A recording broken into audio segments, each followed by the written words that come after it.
en Argentina y terminó en México, ¿no?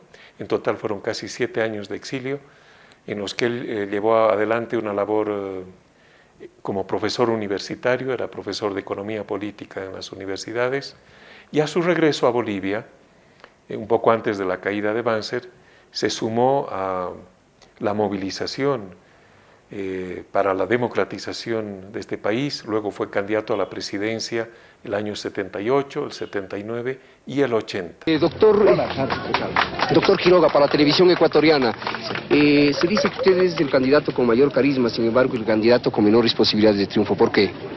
No sé, realmente yo no puedo opinar sobre lo primero que dice usted. Sobre lo segundo, admito con veracidad que evidentemente nuestras posibilidades son menores que las de los candidatos Paz Extensoro y Siles Suazo. No adoptó las ideas y los valores de la clase en la que nació, hizo la opción de adoptar, ¿no? Y ponerse al servicio de otros valores y de otras ideas, de otro cuerpo de ideas. Nosotros no somos, el Partido Socialista 1, un partido electoralista. No somos un partido parlamentarista, lo demuestra el hecho mismo de nuestra renuncia a ese mandato parlamentario, un hecho sin precedentes en nuestra historia. ¿Qué buscamos nosotros en la contienda electoral del 78, del 79 y del 80? Para nosotros las elecciones son un mecanismo de renovación periódica, parcial, de siglas, de partidos, de dirigentes políticos, que tienen el objetivo central de asegurar continuidad al contenido de clase del Estado. Por lo tanto, las elecciones no son la vía de acceso de la clase trabajadora como tal al control del poder. Hablo del poder político del Estado y no de la burocracia de los puestos públicos. Como político mostró en esos 3 años un ascenso imparable y eso ocasionó un temor en la gente que se sentía amenazada por sus posiciones, sobre todo el general Banzer y sus seguidores, que estaban siendo sometidos a un juicio de responsabilidades en el Parlamento que Marcelo inició por distinto tipo de delitos cometidos durante la dictadura. Uno de los compromisos voluntariamente contraídos en la campaña fue el plantear una demanda de juicio de responsabilidades contra el exdictador Banzer y sus más próximos colaboradores. Cumplimos nuestro compromiso, presentamos la demanda, expusimos a lo largo de 3 días y luego entregamos la documentación respectiva a la comisión. La ley de responsabilidades vigente dispone que esa comisión mixta del Congreso expira su dictamen en el plazo de 15 días, no más. La comisión se tomó 8 meses. Dice la misma ley que el dictamen debe ser o por el sobreseimiento o por la acusación. Es decir, debe la comisión pronunciarse por indicios de culpabilidad o ausencia absoluta de indicios de culpabilidad y por lo tanto inocencia. Usted recordará que en ese aviso en el primer y segundo punto se reproducen los artículos 2 y 3 de la ley de responsabilidades.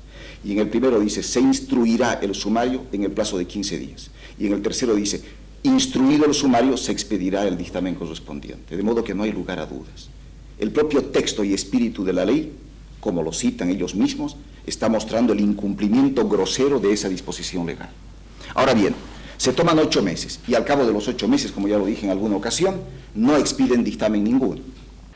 Esas son las razones por las cuales ciertos círculos de poder militar y empresarial ordenaron su asesinato el año 1980 durante el golpe del general García Meza. Sus restos han desaparecido y todavía hoy lo seguimos buscando. El 17 de julio de 1980 se produjo el sangriento golpe de Estado protagonizado por Luis García Meza Tejada y Luis Arce Gómez. Durante el asalto a la Central Obrera Boliviana, Marcelo Quiroga Santa Cruz cae gravemente herido por una ráfaga de metralla. Es secuestrado y torturado por militares bolivianos y paramilitares argentinos para finalmente ser asesinado. Es una injusticia, ese es un crimen que está denominado como crimen de lesa humanidad, es decir, es un delito que no prescribe, pueden pasar 20 años, 30 años, 50 años, 100 años, es un delito que sigue siendo vigente y además es lo que se llama un delito continuo.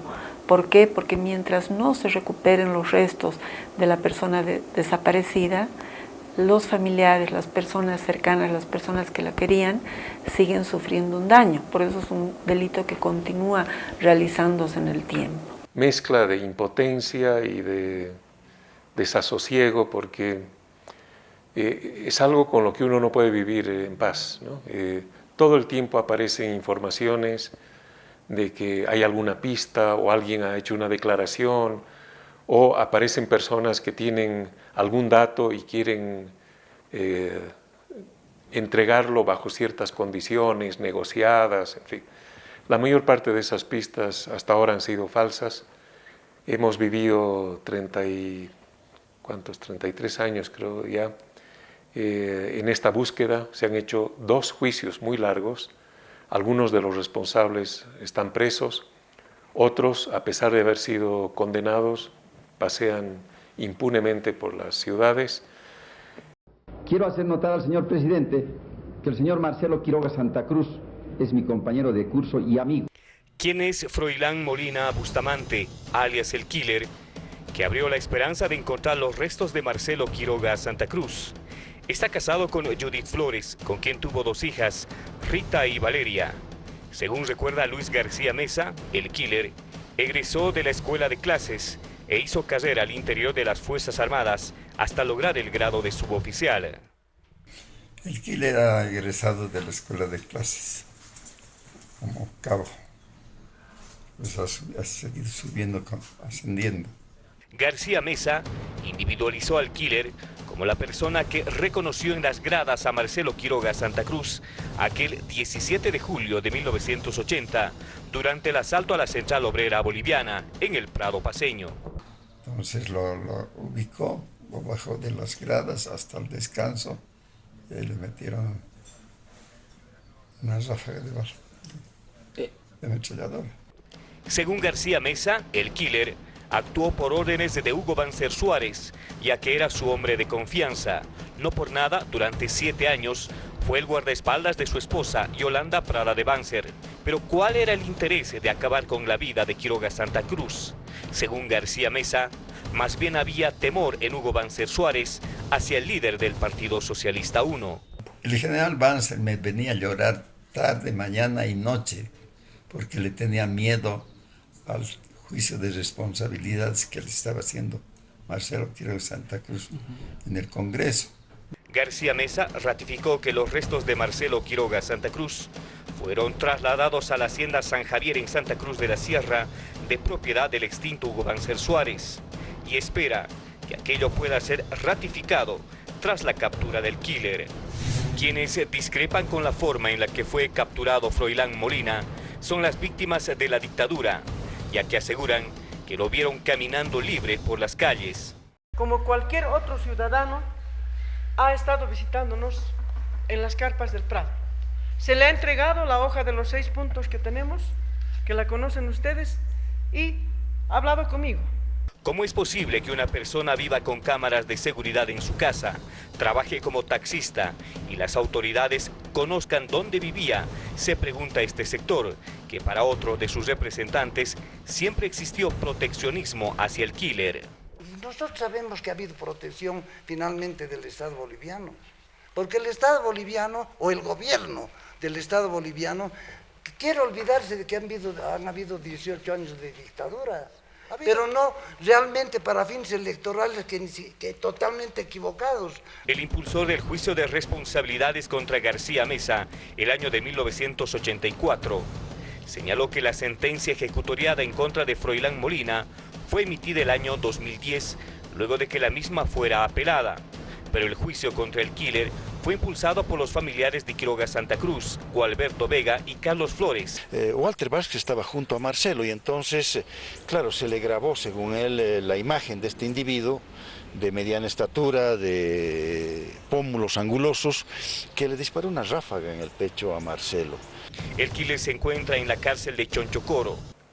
La caracterización afectiva y legal de lo que es una desaparición es que es un delito continuo, no es algo que ocurrió hace 30 y tantos años y ya pasó.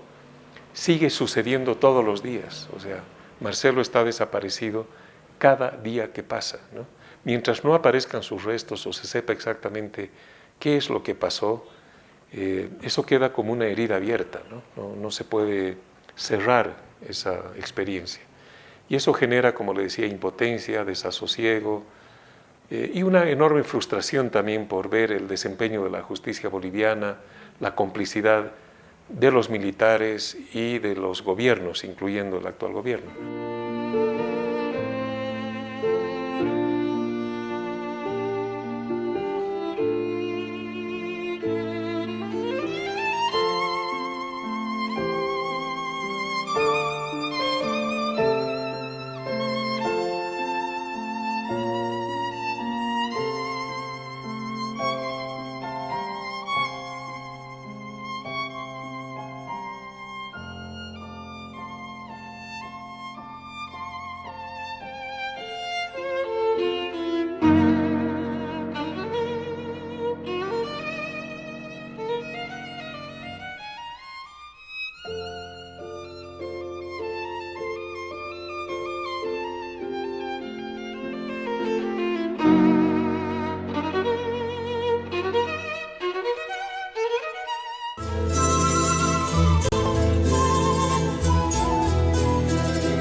Yo lo vi a Marcelo la última vez en marzo del año 1980.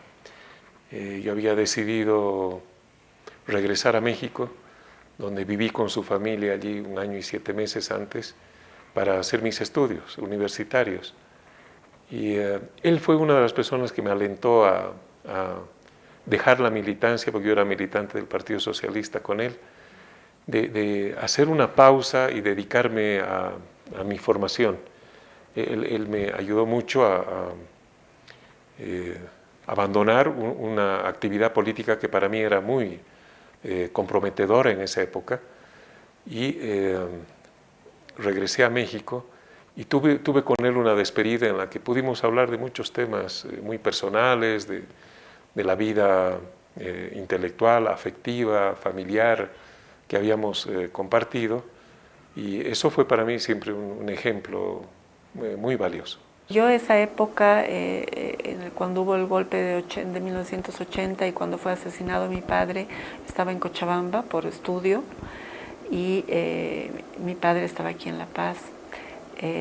Yo estuve justamente aquí en La Paz unos días antes, una semana antes del golpe de 17 de julio, estuve con mis padres en su casa y fue la última vez que estuve con él, que hablé con él y que lo vi. Su capacidad intelectual, su oratoria, era un brillantísimo orador, el más importante orador de su época hasta su muerte, fue brillante en el Parlamento, y también su gentil amistad. Yo fui amigo de él y de Cristina, su esposa, tomamos té muchísimas veces, con él ya en su exilio en Santiago fuimos a almorzar a un restaurante y después ya no lo vi hasta su muerte. Y sabemos que más pronto que tarde se cobrarán esto que estamos haciendo.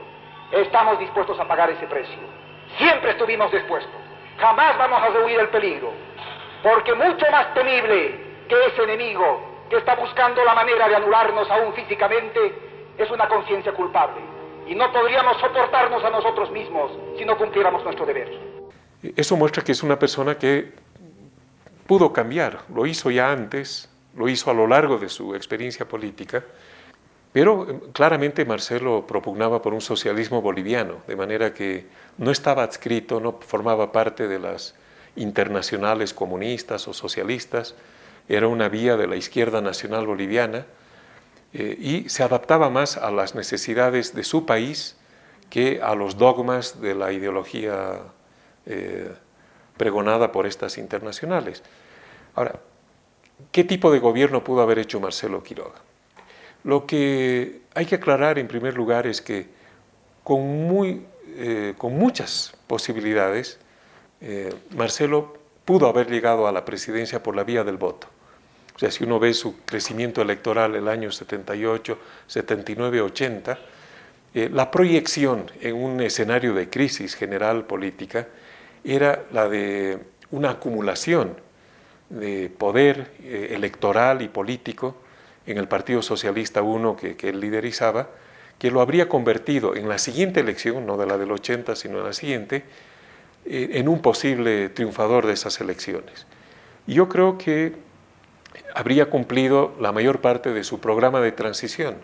Es un programa que incluía varias nacionalizaciones, un rol mucho más activo del Estado en la economía, y a la vez la construcción de una institucionalidad democrática que asegure el cumplimiento de los derechos humanos, que era una de sus preocupaciones fundamentales. Es muy difícil saber cómo habría reaccionado frente a eso las otras expresiones del sistema político, los partidos de derecha, en fin, o las Fuerzas Armadas, que también tenían hacia él una enorme enemistad, ¿no? Y corporativamente lo tenían a Marcelo como un enemigo, ¿no? No fue García Meza el único militar que lo amenazó de muerte a Marcelo. Entonces, ¿cómo habrían reaccionado estos factores de poder nacional e internacional también, ¿no? Es difícil saberlo.